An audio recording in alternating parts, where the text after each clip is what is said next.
Hello, how you doing? I'm going to talk about the Maui fires. Now, it is my opinion that these fires were intentionally set. That's what my opinion is. Um, there are Hawaiians, the native Hawaiians that lived on that property for generation after generation, for generations. And I think that the developers wanted that property, and the native Hawaiians, even maybe some Americans that live over there, said no.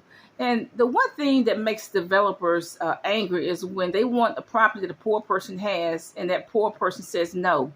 Okay, then they get really mad. Now, there is a precedent of developers and other people resorting to terrorism.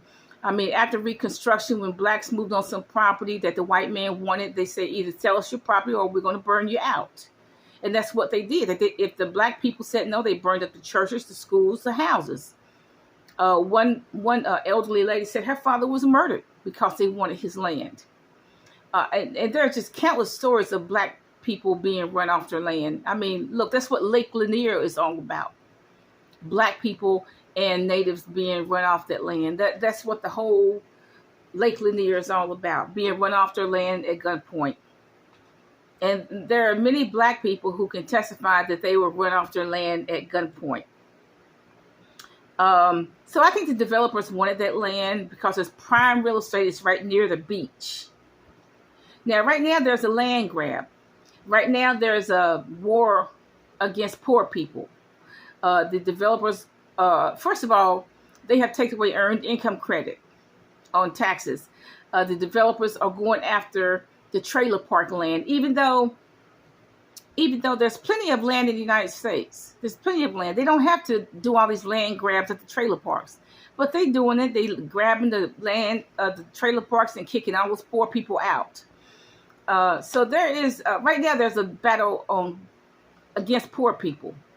So I think they have this idea that poor people don't deserve any good land. The developers are also buying up what they call the bottom land, where black people used to live, and they're kicking all those blacks out. Okay, bottom land used to be called worthless land. So they're doing that. So right now the developers are greedy. First of all, they broke, but they're greedy. So they going after what poor people have. So there is a precedent of people burning, using terrorism to get what they want. Like I said, after Reconstruction up until now, if the blacks didn't sell them their land, they burned up the houses, churches, etc. So there is a precedent for terrorism to get what they want. And now the native Hawaiians and any Americans that live on that Maui island will be forced to sell to the developers at rock bottom prices.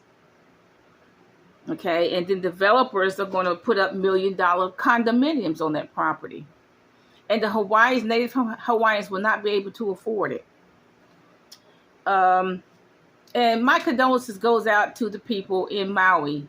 As I understand it, 93 people have been confirmed dead. So this terrorism came at a very high price.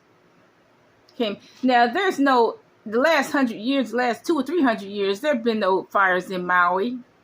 I don't care about global warming or anything. There's never been a fire in Maui. Look, World War II, there should have been a fire in Maui because the Japanese were over there because it's not no fire in Maui. So why all of a sudden there's a fire in Maui? Okay, there's no reason. I haven't heard they've been mum about the cause of the fire. I haven't heard because the oil refinery blew up. What oil refinery? I haven't heard them say there's firecrackers.